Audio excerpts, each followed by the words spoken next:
Soy Fernando Díaz Villanueva. Hoy es 13 de julio de 2019 y esto es La Contracrónica.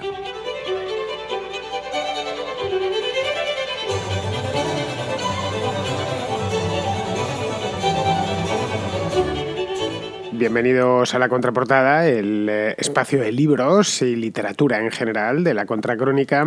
Este programa deberíamos haberlo hecho el sábado pasado, pero como bien sabéis los habituales, pues no estuve, no hice programa el fin de semana y ni contraportada ni contrarréplica tampoco, así que me tocaba recuperar esta contraportada este fin de semana, cosa de la que estoy encantado porque tengo unos cuantos libros ahí pendientes, algunos de ellos bastante buenos, todo hay que decirlo, ahora pasaremos a verlos y la verdad es que me encanta que me enviéis libros, ¿para qué os lo voy a negar? Es una de las, de la contraportada, que fue la primera de las contras, que nació así un poco especial a principios de 2017, luego ya vino la del cine, posteriormente llegó la de la música, etc. Esta es de las que más me gustan porque es la más antigua de todas y porque además escuchar cómo me recomendáis literatura es un gran placer. Quiero que lo sigáis haciendo, quiero que sigáis recomendándonos no solo a mí, sino a todos buenos libros, porque me consta, me lo ha dicho gente, me lo ha dicho en persona, oyentes, que están leyendo más desde que escuchan La Contraportada, que están descubriendo muy buenos títulos gracias a este espacio. Ya con eso me doy por pagado, como os podéis imaginar. Bien, en el caso de que queráis enviar vuestras contracríticas, lo tenéis que hacer al siguiente número de WhatsApp. Os voy a dar el teléfono y apuntad, no es un número de teléfono, es un número de WhatsApp. Insisto, es decir, no intentéis llamar a este teléfono porque no lo va a coger nadie, porque está desconectado de la red telefónica, está exclusivamente conectado al wifi para que me lleguen las notas de voz. Bien, es el 690-827909, 690-827909 con el más 34 delante, en el caso de que estéis fuera de España. Bien, dicho esto, pasamos ya de cabeza a la contraportada.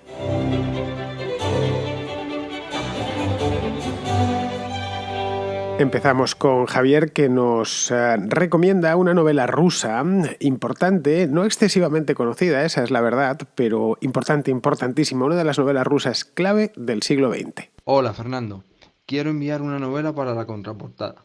Se titula Nosotros y fue escrita por Yevgeny Zamiatin. Te dejo el nombre escrito, ¿vale? Una breve reseña del autor.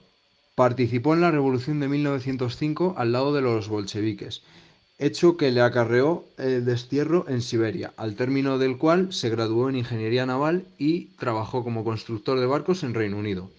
Volvió para apoyar la Revolución de Octubre en 1917, pero con el tiempo denunció la censura del Sovnarkom, que era el órgano de gobierno de la Rusia soviética en la época de la Guerra Civil, y se volvió en contra del nuevo régimen, hecho que le conllevó el sobrenombre de El Hereje, que por lo visto llevaba muy a gala. En vista de su situación, en 1931 logró permiso del propio Stalin para abandonar la URSS, muriendo en Francia poco tiempo después. Respecto a la novela, se trata de una distopía con trasfondo político y apocalíptico, en la que se mezclan elementos clásicos del subgénero, como el totalitarismo, la ausencia de libertad, la ubicuidad del control estatal y la existencia de un conflicto devastador que posibilita la creación del tipo de sociedad que se nos presenta en la novela, con otros originales del autor, como las referencias bíblicas, técnicas. Hay que decir que de igual forma que el autor es ingeniero de profesión, el protagonista es un matemático que trabaja en la construcción de una nave espacial, y la sustitución de nombres por números para referirse a las personas. Pese a que se trata de una novela corta, la estructura en forma de diario para un hipotético lector y los consiguientes saltos temporales hacen que, en ocasiones, resulte algo difícil seguir el argumento. Pese a ello, la recomiendo por un motivo fundamental, y este es la agudeza del autor, al narrar una sociedad ambientada en un lejano futuro donde la libertad individual ha sido totalmente erradicada y las personas no son diferentes de las máquinas, hecho que encaja como un guante con lo que sus compatriotas tuvieron que soportar durante los más de 70 años de la existencia de la Unión Soviética, y que él supo ver antes siquiera de que el régimen tomase forma, precediendo a otros escritos sin duda más conocidos de este género. Para concluir, un par de datos interesantes sobre la novela. Fue de las primeras publicaciones que sufrió la censura en la todavía inexistente Unión Soviética, no publicándose hasta el año 1988 en este país, e inspiró de forma decisiva dos de las distopías más conocidas: Un mundo feliz de Aldous Huxley y la archiconocida 1984 de George Orwell. Saludos. Nosotros es, como bien dice Javier, una novela corta, pero no una novela corta de género, es decir, que es una novela normal, una novela larga, lo que pasa es que larga, pero sin demasiadas páginas, tendrá aproximadamente, calculo yo así de memoria, porque la tengo por aquí detrás, en la estantería, pues debe de tener unas 300 páginas, lo mismo tiene alguna más, así que no me hagáis mucho caso, pero vamos, no muchas más, ¿eh? Pero vamos, que sea una novela corta, insisto, corta de pocas páginas, pero novela larga, por lo demás no es una novela corta en sentido estricto, es decir, tiene una trama completa, etcétera. Bueno, las novelas cortas también la tienen, lo que pasa es que todo lo tienen abreviado. Bien, que sea corta no significa que se lea deprisa. No tiene nada de fácil esta novela. El texto es ligeramente enrevesado y la estructura algo liosa. Entonces me preguntaréis, bueno, vale, perfecto, ya nos acabas de decir que no tiene muchas páginas, pero a cambio me cuesta bastante leerla, no tanto como bastante, ¿no? Pero sí que cuesta algo leerla. Entonces, ¿por qué hay que leer nosotros? Pues bien, por dos razones. La primera es porque la historia que cuenta Chamiatin está muy bien, esa es la verdad. Es una historia de estas que te enganchan y que una vez has empezado, pues ya hasta que no termina no puedes dejar de leer el libro. Y la segunda porque se trata de una novela seminal. Y no hay muchas novelas seminales, es decir, una de estas novelas que plantan una semilla y que aparte es una semilla que ha dado lugar a un árbol frondoso, que es el de la novela distópica, que a lo largo del siglo XX y del siglo XXI, en el que estamos ya, pues ha dado muchos frutos. Sin nosotros probablemente nunca hubiese sido escrito, por ejemplo, 1984. De Orwell. De hecho, Orwell se sentó a escribir 1984, ya en el año 49, porque había leído Nosotros. De hecho, lo empezó a escribir poco después de leer Nosotros, y hasta él mismo lo reconoció. Claro, para entonces, en el año 49, Nosotros llevaba ya pues casi 30 años publicada. Chamiatin escribió esta novela cuando tenía cierta edad, tenía casi 40 años, en el año 1921. Que tuviese 40 años significaba que no era una novela juvenil, él ya lo había vivido casi todo, él de hecho no era escritor profesional, nunca fue escritor profesional, su trabajo era ingeniero naval, había participado en aquel entonces, en el año 21, había participado en la Revolución de 1905, le habían enviado a Siberia a raíz de aquella revolución, había tenido 1000 problemas con la policía zarista, también había vivido en Inglaterra, donde trabajó como ingeniero naval, que era su verdadero oficio, es lo que él había estudiado, creo que en San Petersburgo. Su especialidad eran los rompehielos. Se fue a Inglaterra a trabajar en un astillero inglés para diseñar rompehielos y la escritura la tenía pues algo así como afición, como hobby. Luego, cuando volvió a Rusia, ya después de la revolución, ya gobernaban ya los bolcheviques, él no participó en ninguna de las dos revoluciones del 17, ni en la de febrero ni en la de octubre, pues una vez ya estaba allí de vuelta, no tardó en malquistarse con los nuevos gobernantes, con los bolcheviques, precisamente por esta novela, en la que se inventa un país imaginario, se llama Estado Único, en el que la autoridad suprema se llama el bienhechor. Ya, como veis, empieza la cosa a parecer interesante, ¿no?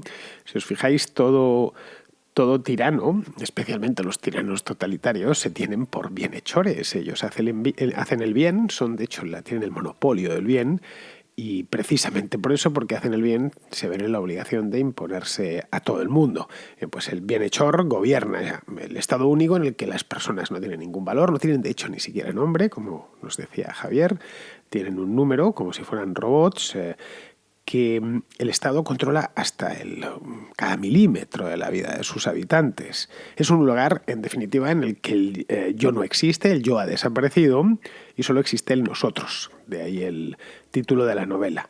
Claro, tened en cuenta, y esto es lo importante, a mí me dicen, bueno, pues un autor ruso que se llama Yevgeny Chamiatin ha escrito una novela que se llama Nosotros, que habla de esto, en el año 1957. Bueno, bien, pues puede estar bien la novela, pero no deja de ser una novela distópica más. No, es que esto fue escrito en el año 21, en 1921, estaban todavía pues en plena guerra civil, ¿no? Es decir, cuando aún no había dado comienzo todo lo que fue la pesadilla soviética posterior, no habían dado comienzo los grandes experimentos de ingeniería social como el soviético, que es el que le tocaría vivir durante los primeros años al propio Chamiatin, o el nacionalsocialista, que llegaría en Alemania unos pocos años más tarde. De hecho, Chamiatín creo que es el inventor de la novela distópica. Bueno, con permiso de Jack London, que escribió El Talón de Hierro, que quizás es anterior a nosotros, no me acuerdo de qué año, pero vamos, unos pocos años anterior. Pues creo que entre los dos son los inventores de este género distópico que tanto se trabajaría luego ya a lo largo del siglo XX, además con muy buenas razones, con la diferencia de que Chamiatín lo hace antes de que suceda esa banda letra, es decir, todavía no ha visto, lo intuye, ya ha conocido a los bolcheviques, es ruso, tiene cierta edad, ya a los 40 años el mundo lo ves con bastante más claridad de como lo ves con 20 años, y lo que fue sucediendo a lo largo de la siguiente década, la década de los años 20, no digamos ya la de los 30, fue que este Estado único, con sus bienhechores, se hizo dueño de Rusia y de todas las repúblicas soviéticas. Claro, evidentemente algo así no se podía publicar allí, ni el primer ejemplar, por lo que no pudo ver la luz en Rusia y fue publicado por primera vez, aunque fue escrito en ruso, fue publicado por primera vez en inglés en el año 1924. Luego ya posteriormente pues salió en otros idiomas y hoy nosotros es un libro que se puede encontrar en los principales idiomas del mundo. Os preguntaréis cómo lo pudo sacar de la URSS. Bueno, lo sacó de contrabando, como se sacaban en aquel entonces las cosas, a través de uno que se conocía, que salía, que podía salir del país, y se llevó el manuscrito poco menos que escondido como si fuese, no sé, cocaína o algo así, por si se lo atrapaban en la frontera, pues al contrabandista o lo hubiesen ejecutado allí mismo o lo hubiesen enviado a Siberia. Así que consiguió llevarlo mediante un contrabandista porque él tenía prohibido terminantemente salir del país. Consiguió hacerlo llegar a una editorial de Nueva York y allí ya fue publicado como We, que es como se titula nosotros en inglés.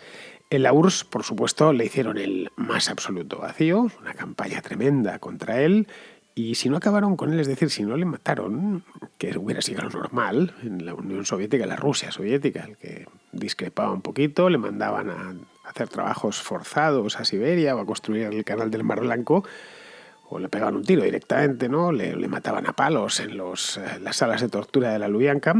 No hicieron esto con Chamiatín, probablemente porque su libro, Nosotros, empezó a venderse. Además, él tenía amistades, él había trabajado, como os he dicho antes, en Inglaterra, y We empezó a venderse en Occidente, a venderse más o menos bien.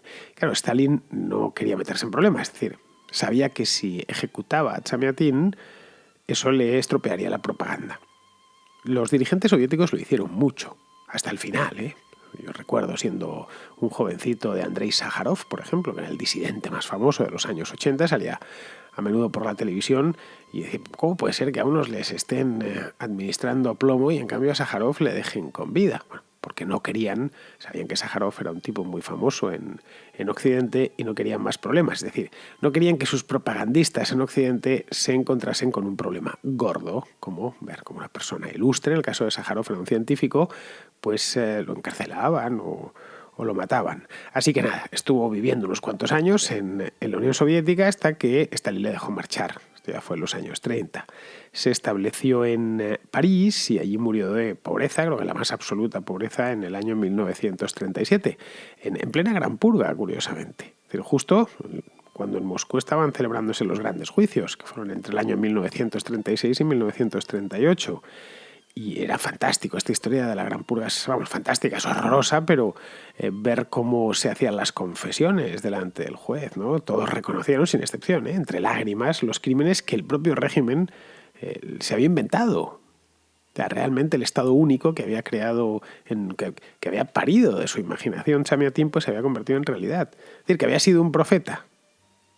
En la Unión Soviética, pues ya para el año 37, cuando murió Chamiatín en París, pues era un país en el que, como diría el comisario Strelnikov en Doctor Zivagos, porque habréis visto la película, eso de la vida privada ha muerto. Es decir, un país en el que ya no hay yo y solo hay nosotros.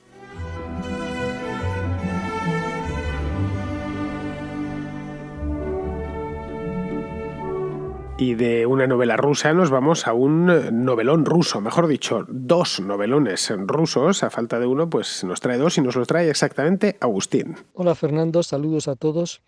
Hoy traigo para la contraportada dos grandes obras de la literatura del siglo XIX, ambas de Dostoyevsky, que son Crimen y Castigo y Los hermanos Karamazov, grandes obras maestras. Las leí hace ya pues bastantes años y me engancharon y me gustaron mucho. Ahora actualmente no sé si las volvería a leer con el mismo gusto. Eh, Crimen y Castigo es una novela de las más influyentes del siglo XX y inaugura la novela psicológica en que el mundo interno de los personajes tiene tanta importancia como el externo. Dijo Stefan Zweig que los diálogos entre el protagonista y el inspector de policía son una cima de la literatura universal. Tiene un tono filosófico, a veces puede llamarse una novela ensayo, pero que no se hace pesado gracias a la habilidad narrativa de Dostoyevsky.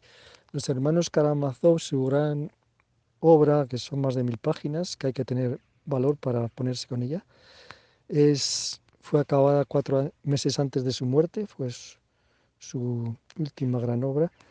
Es una novela también filosófica, un drama espiritual y familiar en que explora en profundidad el alma humana, en que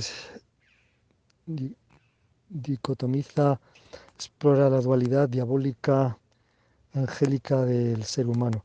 Freud dijo que es la novela más magnífica jamás escrita y era la novela favorita también de Einstein, que dijo que aprendió más de Dostoyevsky que de otro pensador.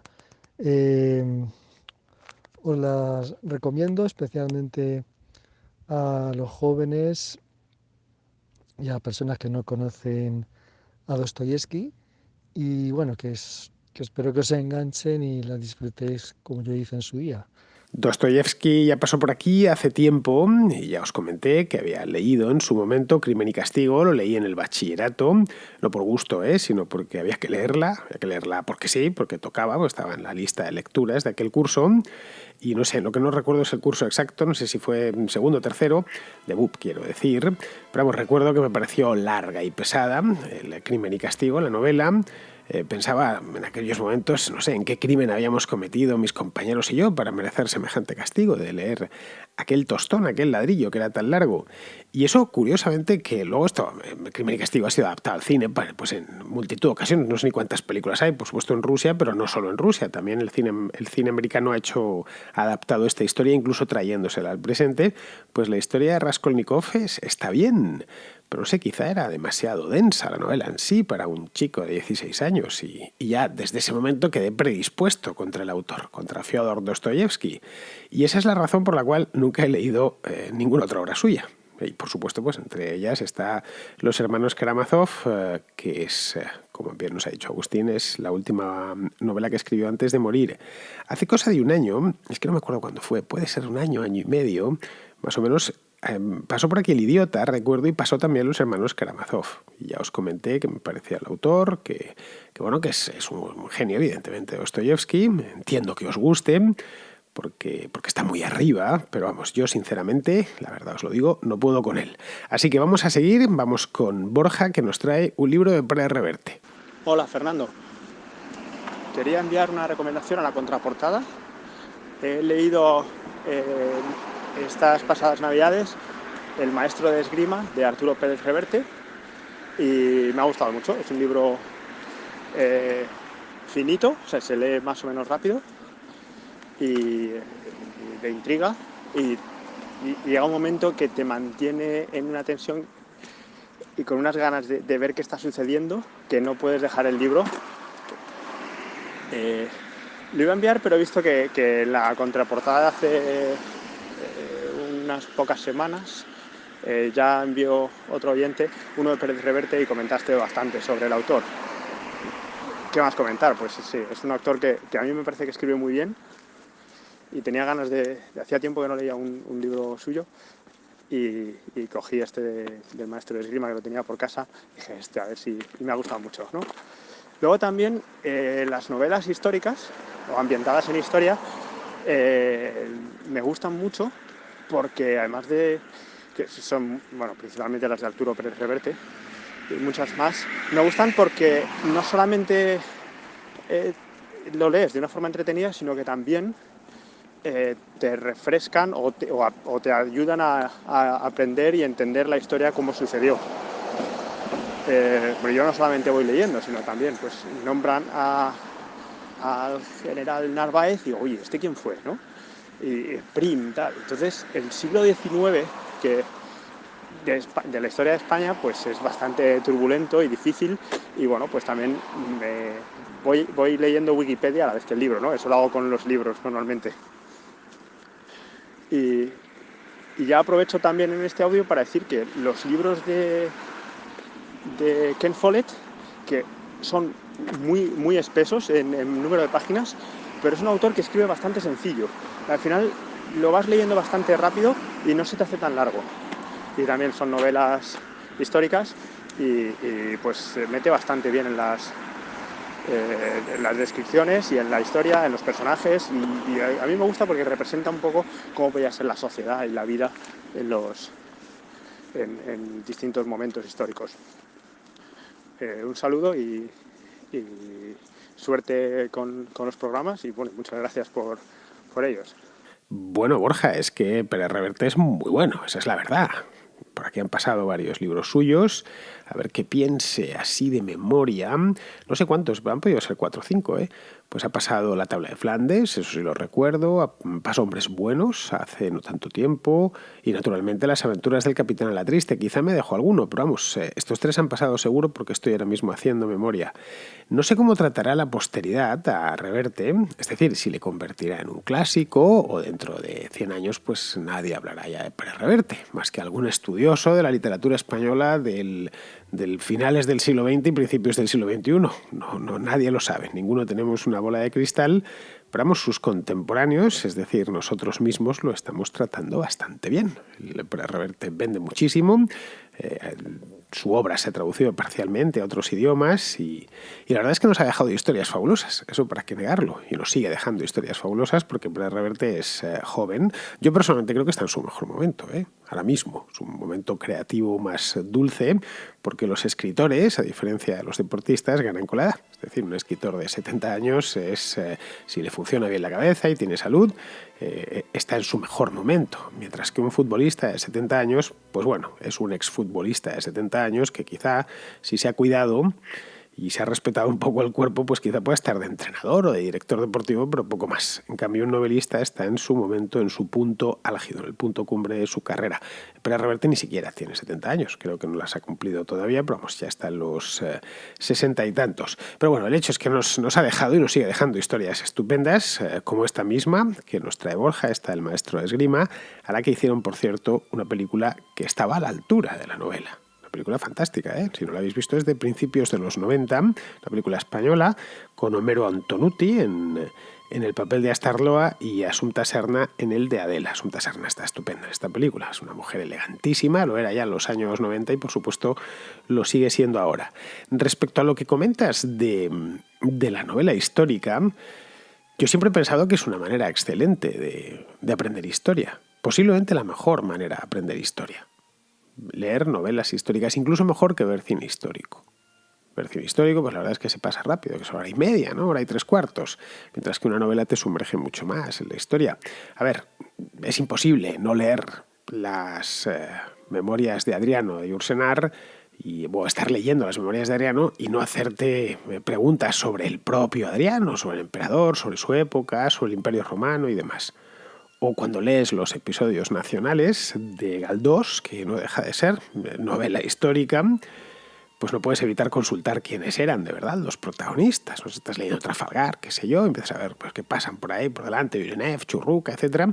Y empiezas a ver quién este tipo se lo ha inventado Galdós o realmente existió. De hecho, Galdós es muy preciso en sus descripciones y vas a buscar información y terminas aprendiendo la batalla de Trafalgar a través de Benito Pérez Galdós, y esto sucede en cualquier novela histórica.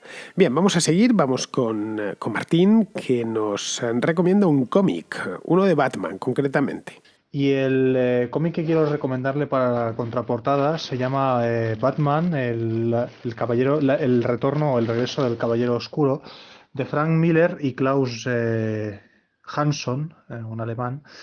Es una obra que trata de un Batman que lleva tiempo sin aparecer por las calles de Gotham, en el mundo del crimen, y ve una ciudad absolutamente derrotada, con enemigos como los mutantes y una sociedad de masas y psicóticamente bastante enferma, en mi opinión. Y el Caballero Oscuro regresa para intentar combatir a sus antiguos enemigos e incluso a su tradicional tradicional compañero de la Liga de la Justicia, que fue Superman. Eh, en el cómic es bestial. Se enfrenta a Harvey Dent, a, al Joker, a los mutantes y al propio Superman en esas escenas. Y en realidad te muestra por qué nos gusta Batman, porque es una persona que impone el sentido de su vida a la realidad. Y vemos a un Superman que, bueno, con perdón, aunque les guste a los de superhéroes Superman a algunos, Superman parece aquí un Boy Scout de 12 años obedeciendo las órdenes del presidente. Si nos ponemos intelectuales y tal, el cómic trata sobre la voluntad de poder nietzscheana en cierto sentido. Y también hace bastantes críticas a los medios de comunicación como la televisión. Y el cómic te cuenta, bueno, y el cómic también incluye los dibujos que hizo el propio Mire, bueno, los dibujos y el guión que inspiraron la obra. Pues nada, Martín, ahí lo dejo. Ya sabes que el cómic no es mi fuerte y nada puedo decir de él. Pero vamos, de ti lo sabes perfectamente, porque además nos conocemos en persona. Ya sabes que me fío al 100% de tus recomendaciones comiqueras y de las otras también, porque eres un chico joven, pero muy culto. Pero vamos, a mí de todo, ya creo que te lo he dicho, y si no te lo he dicho, te lo digo ahora. A mí de todos los superhéroes no me gustan mucho, pero de todos, es decir, si tengo que ver una película de superhéroes, el que más me gusta con diferencia es Batman, ¿eh? E incluso si me toca leer un cómic, qué sé yo, porque me pongo a leer un cómic y me das a elegir entre 4 o 5 superhéroes, voy a escoger seguramente el de Batman, pero con diferencia sobre los demás, porque es que creo que es el superhéroe más completo, sinceramente, el que más misterio entraña, no tiene superpoderes, lo cual está bastante bien, y es además el que mejores películas, o el que mejores películas le han hecho. Eso es una indicación indirecta bastante útil. Compáramelo con, bueno, no voy a decir nada, pero porque me salís entonces los aficionados a Iron Man o cualquier otro, me decís, ¿pero qué estás diciendo? Es mucho mejor. Yo creo que las mejores películas, sinceramente, de superhéroes, y está muy de moda desde hace muchos años, las mejores películas que se han hecho para Batman desde hace ya bastante tiempo. Bien, vamos ahora con otra oyente exactamente, que es Fernanda de Chile, que más que recomendarnos un libro, me pide que se lo recomiende yo a ella. Hola Fernando, te habla una tocaya de Chile. Quería pedirte recomendación sobre uno o algunos libros que tú consideres completos y ojalá entretenidos de leer, que sean respecto de la historia universal. Te felicito por tu programa y muchas gracias. Pues no sabría decirte, Fernanda. A ver, así de entre los recientes, un poco de memoria, así que me hayan gustado y que abarquen toda la historia, que sea una especie de historia universal, pues no sé, tiene Sapiens, por ejemplo, que este es de un autor israelí que se llama Yuval Noah Harari, y ya pasó por aquí, por la contraportada hace un tiempo. Es uno que está muy bien, se ha vendido muchísimo, pero creo que a nivel mundial han debido ser millones de ejemplares, si sumamos todas las lenguas en las que ha sido publicado. En español muchísimo. De hecho, el libro tiene ya como, no sé, 2 o 3 años y lo sigues encontrando en las librerías, casi entre las novedades. Le han hecho muchas ediciones, ha sacado incluso una segunda parte, entre comillas, que se llama Homo Deus, que por cierto no está tan bien como Sapiens. Luego hay otro que leí hace poco, el mes pasado, que se titula Orígenes. Este es de un autor británico que se llama Lewis Dartnell. Sí, Lewis Dartnell. Te estoy hablando de memoria, pero vamos, búscalo, Orígenes. Ese está bien. No son dos... Darnell aborda el problema o la historia universal de una manera distinta a la que lo hace Harari. Pero vamos, no son dos manuales de historia, al uso al menos. Pero es que los manuales de historia son muy aburridos, la verdad. Pueden servir para estudiar historia y presentarte a un examen, pero nada más, no es una lectura agradable. Luego hay uno que no es un manual, es que me están saliendo nuevos, así que lo estoy pensando. No sé si conoces a Juan Eslava Galán. Este es un autor español muy ameno, yo creo que el mejor divulgador histórico que hay en España. Y este tiene una historia del mundo contada para escépticos, publicada hace poco, 4 o 5 años, una cosa así. Así se titula, ¿eh? Una historia del mundo contada para escépticos. Ha hecho una serie completa, una historia de España contada para escépticos, tiene una historia de la Primera Guerra Mundial, ha hecho varias, de la Segunda Guerra Mundial también, todas de manera muy divulgativa. Eslava Galán escribe muy bien, es muy gracioso escribiendo. Y tiene una capacidad para compactar mucho temas complejos, qué sé yo, como la Primera Guerra Mundial, por ejemplo, ¿no? O la historia del mundo, ya no digamos. Su lectura es realmente agradable.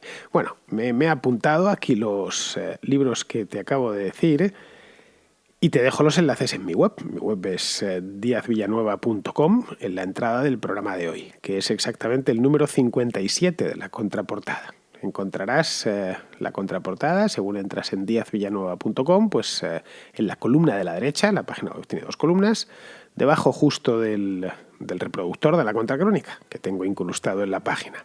Bien, pues ya vamos a terminar, vamos con Andrés, que nos trae un libro que conozco, la verdad sea dicha, bastante bien.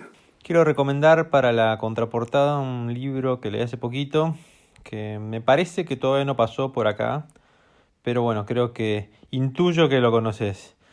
El libro en cuestión es una recopilación de distintos relatos que narran las atrocidades que cometieron los distintos regímenes comunistas a lo largo y a lo ancho del planeta. Es un libro de lectura ultra fácil, son capítulos muy cortos, muy concisos y es muy instructivo, pero sobre todo creo que es muy necesario. El título del libro es Historia criminal del comunismo y el autor es Fernando Díaz Villanueva. Te felicito, realmente lo disfruté mucho y bueno, es un libro que además te lleva mucho a la reflexión. Te mando un abrazo grande. Bueno, Andrés, a mí la verdad es que me da un poco de vergüenza hablar de mi propio libro, porque claro, mal no voy a hablar de él, pero tampoco me voy a poner aquí a venderos mi libro. Eso estaría feo, pero me alegro de que te haya gustado. Es un libro que escribí hace ya tiempo, lo publiqué al principio, hace ya unos cuantos años, solo en Kindle, y luego posteriormente, unos años después, ya haciendo la contracrónica y gracias al apoyo de los patronos de este programa, decidí ampliarlo, mejorar la edición y pasarlo a papel, pero exclusivamente en Amazon, ¿eh? Es decir, si lo queréis comprar, lo tenéis en la versión Kindle, la edición de 2017, eso sí que es la última, tanto en versión Kindle como en versión de papel. Los tenéis ambos en mi página web por si queréis entrar y comprarlos a través del link, de los links que tengo puestos arriba del todo. Así que bueno, te lo agradezco, pero yo entenderás que no me voy a poner a hablar de mi propio libro porque no está bien utilizar mi programa para hablar de mi libro. Sé que otros lo hacen, pero no es mi caso. Muy bien, pues con esto, queridos amigos, yo tengo, Andrés, no dejo de ser español y estas cosas a un viejo hidalgo le cuestan un poquito. Pero en fin, bien, pues con esto, ya sabéis, mañana tenemos contrarréplica y mañana sí que la haré, la semana pasada no pude. Con esto me despido de vosotros, hasta mañana.